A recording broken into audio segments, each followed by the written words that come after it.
जय हिंद। आज नेताजी सुभाष चंद्र बोस का इतिहास आप सभी लोगों के बीच में लाया हूँ। नेताजी सुभाष चंद्र बोस, जिनका उपनाम नेताजी के सिर्फ नाम से जाने जाते थे, इनका जन्म, अगर हम जन्म की बात करें तो नेताजी का जन्म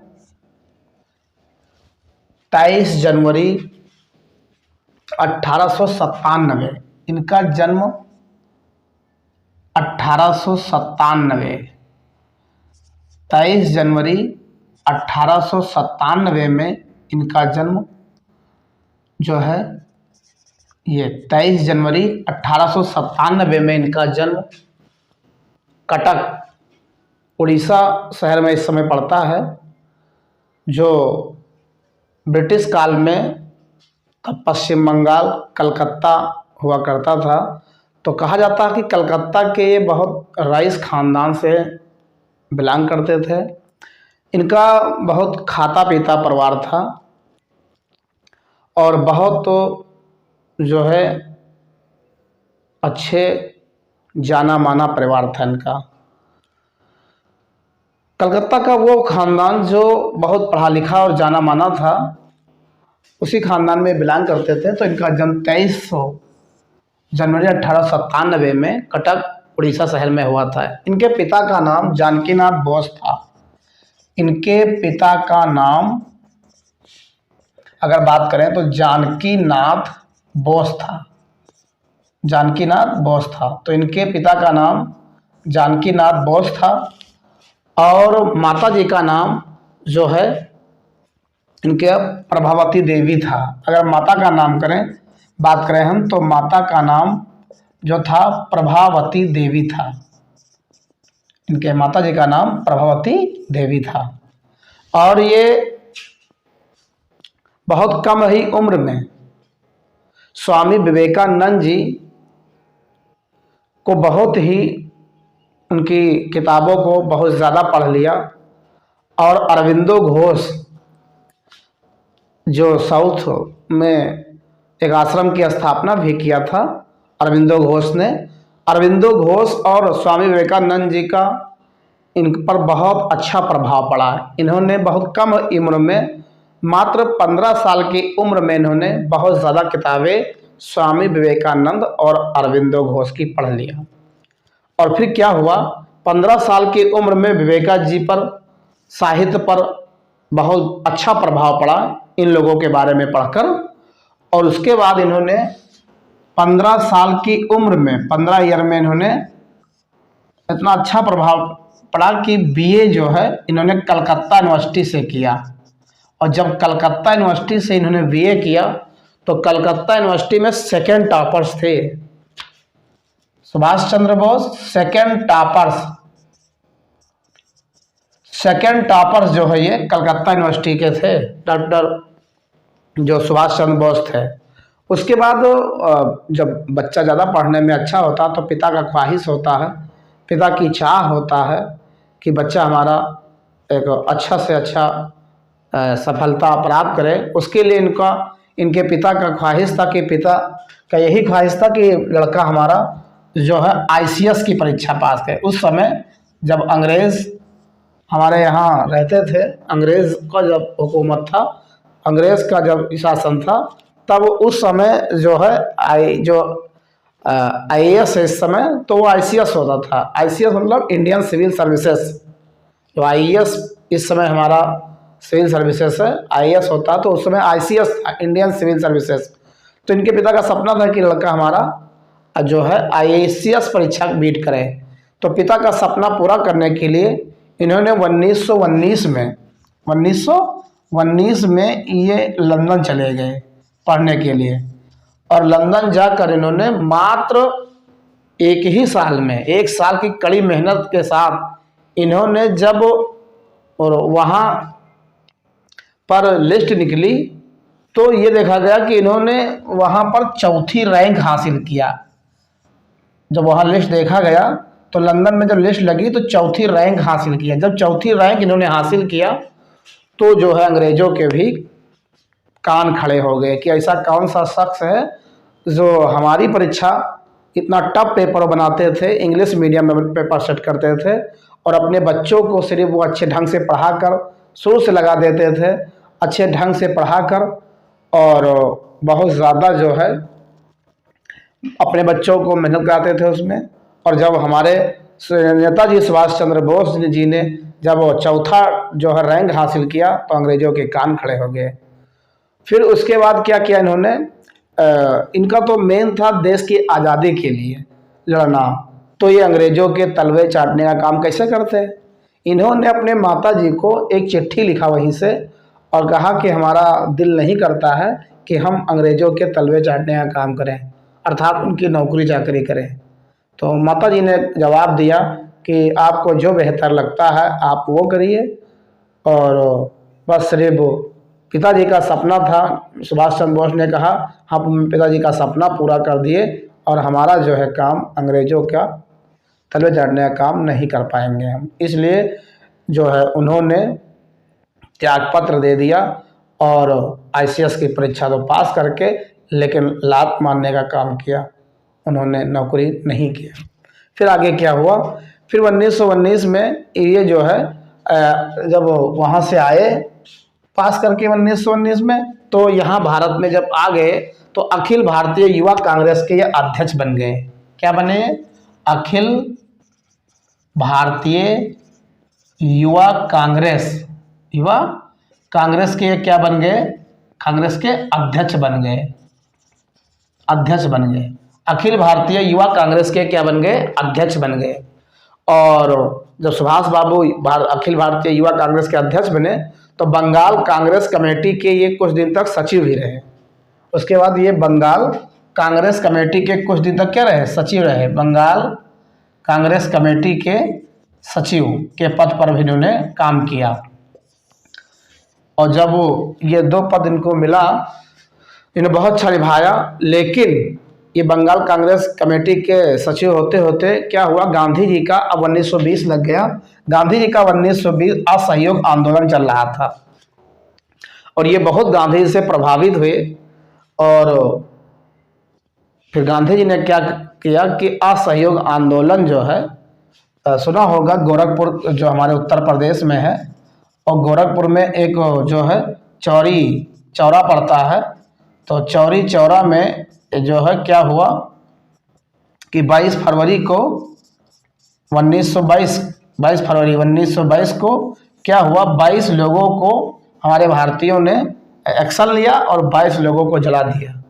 तो अहिंसात्मक रूप से काम हुआ। तो गांधी जी को लगा कि हम तो हिंसा के पुजारी हैं, हिंसात्मक रूप से हम अहिंसा के पुजारी हैं, हिंसात्मक रूप से हम बात नहीं करते हैं और हम तो अहिंसा के पुजारी हैं, ये हिंसा कैसे हुआ। इसका मतलब अभी हमारी पब्लिक जो है सही रूप से असहयोग आंदोलन को या असहयोग को नहीं समझ पाई है। इसलिए गांधी जी ने क्या किया, एक निर्णय लिया और 19 आंदोलन क्या किया, वापस ले लिया। जब असहयोग आंदोलन वापस ले लिया गांधी जी ने, तब सुभाष चंद्र बोस इससे बहुत जो है खफा हुए, थोड़ा इनको धक्का लगा कि क्या अच्छा खासा चल रहा था असहयोग आंदोलन, इनकी हम अंग्रेजों के रीढ़ की हड्डी अर्थात रीढ़ कमजोर कर सकते थे। और गांधी जी ने ये काम बहुत गलत किया, ये गलत कदम उठाया असहयोग आंदोलन वापस करके। इनके गुरु जो थे वो सीआर दास थे। किसके गुरु?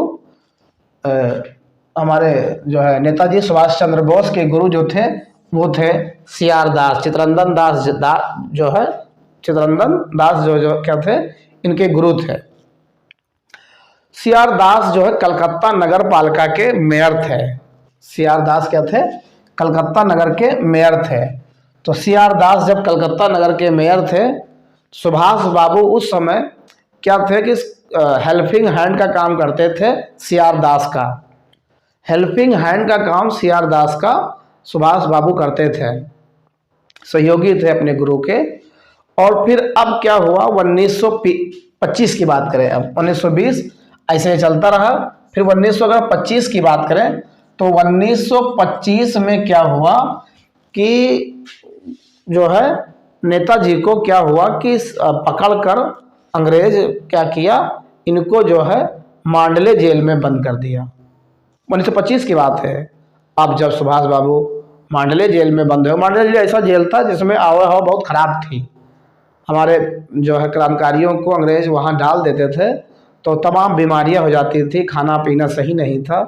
तो सुभाष बाबू को भी टीबी की बीमारी हो गई थी, क्षय रोग से प्रभावित हो गए थे। मांडले जेल जो है बहुत ज़्यादा ख़राब जेल थी, उसके आबो हवा बहुत ख़राब थी, इसलिए कोई भी अगर क्रांतिकारी वहाँ डाल देते थे अंग्रेज तो वैसे वो बीमार हो जाते थे।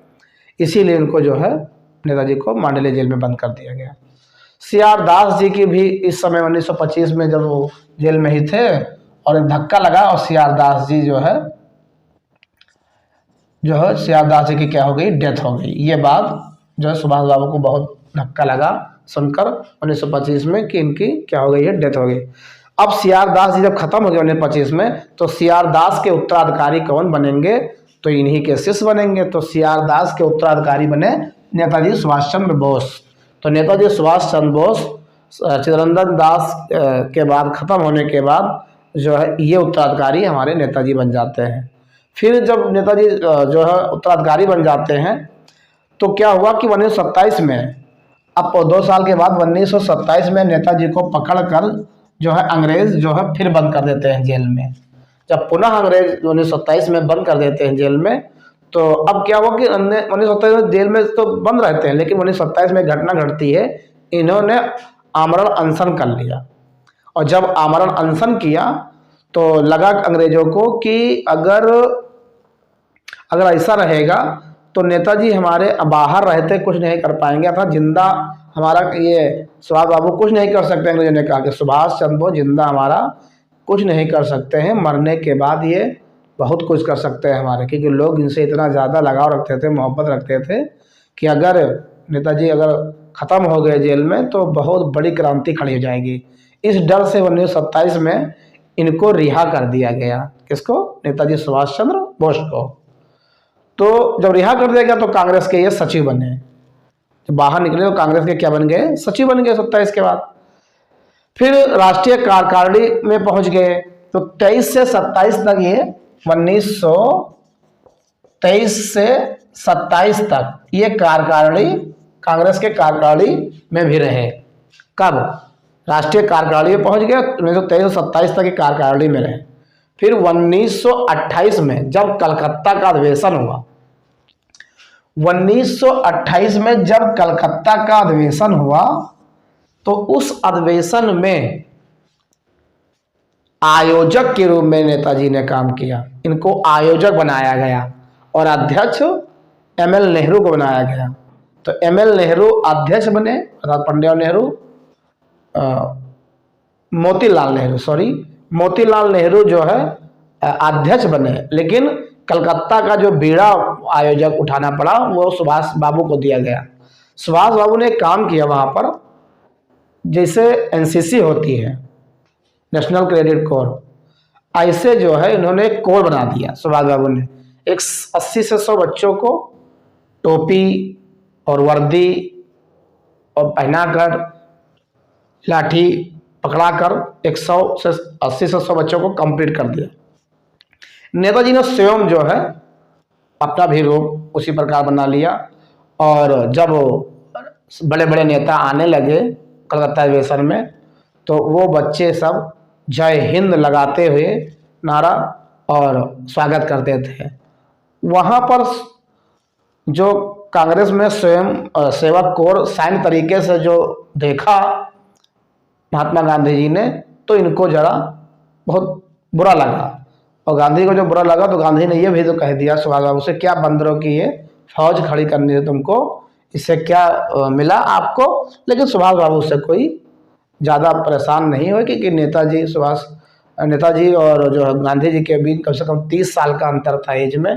तो सुभाष बाबू अर्थात नेताजी गांधी जी का बहुत सम्मान करते थे, कोई बुरा नहीं मानने वाली बात थी। इस प्रकार क्या हुआ कि किसी तरह जो है कलकत्ता अधिवेशन जो निपटा, लेकिन जो है गांधी जी को आभास हो गया कि ये सैन्य शक्ति अर्थात संगठन बनाने में सुभाष बाबू बहुत माहिर आदमी है और इनका लगाव जो है सैन्य में बहुत रहता है, संगठन में बहुत रहता है। तो उनको वहाँ आभास हो गया था 1928 में कलकत्ता अधिवेशन में ही। अब 1930 की बात करें अगर हम, तो 1930 में अगर बात करें तो कलकत्ता में जो है वहीं से लीड कर गए, क्योंकि सबने अवज्ञा आंदोलन 1930 में स्टार्ट हुआ, तो सबने अवज्ञा आंदोलन चल रहा था और सबने अवज्ञा आंदोलन में वो लीड किया। किसने? कलकत्ता में दिया गया बेड़ा सुभाष बाबू को। तो सुभाष बाबू कलकत्ता से लीड कर रहे थे जो है सबने अवज्ञा आंदोलन, और कलकत्ता में ही जो है इनको गिरफ्तार कर लिया गया। और जब कलकत्ता में गिरफ्तार कर लिया तो कलकत्ता में गिरफ्तार होने के बाद ये जेल से जो है चुनाव लड़े। तो जेल से जब चुनाव लड़ते हैं मेयर का, तो कलकत्ता के ये मेयर चुने जाते हैं। बताइए, सुभाष बाबू जेल से जो है कलकत्ता के मेयर चुने जाते हैं, कितने लोग उनको वहां मानते थे। अब इधर अस्वस्थ भी हैं, तो अस्वस्थ के चलते उनको रिहा करना पड़ा। अस्वस्थ बहुत ज़्यादा हो गए तो अंग्रेज़ों को पुनः जो है इनको रिहा करना पड़ा। अंग्रेज़ों ने यह भी कहा इनसे कि जाइए आप और अच्छा इलाज करा लीजिए, क्योंकि ये खाते पीते परिवार के थे, बड़े थे, इनके बाप जो है वकील थे, अच्छा खासा पैसा था। उस ज़माने की बात है जब लोगों के पास साइकिल नहीं हुआ करती थी, तो उस समय जो है डॉक्टर जो है हमारे ये नेताजी सुभाष चंद्र बोस के यहाँ एम्बेसडर गाड़ी हुआ करती थी। अब समझ लीजिए कितना अच्छा परिवार था, खाता पीता, अमीर रईस खानदान के थे। ये चीज़ अंग्रेज़ जानते थे, इसलिए अंग्रेज़ों ने क्या किया कि इनको छोड़ दिया, कहा आप जाइए और बाहर चले जाइए। तो ये चले गए यूरोप में, कहीं बताया कि जाइए यूरोप में, और यूरोप जाने के बाद एक अच्छा आप इलाज करवा लीजिए। तो 1932 में जो है इनको जो पकड़ा था, 30 में अधिवेशन हुआ था, 32 पकड़ कर क्या कर दिया था, ये इनको बंद कर दिया था।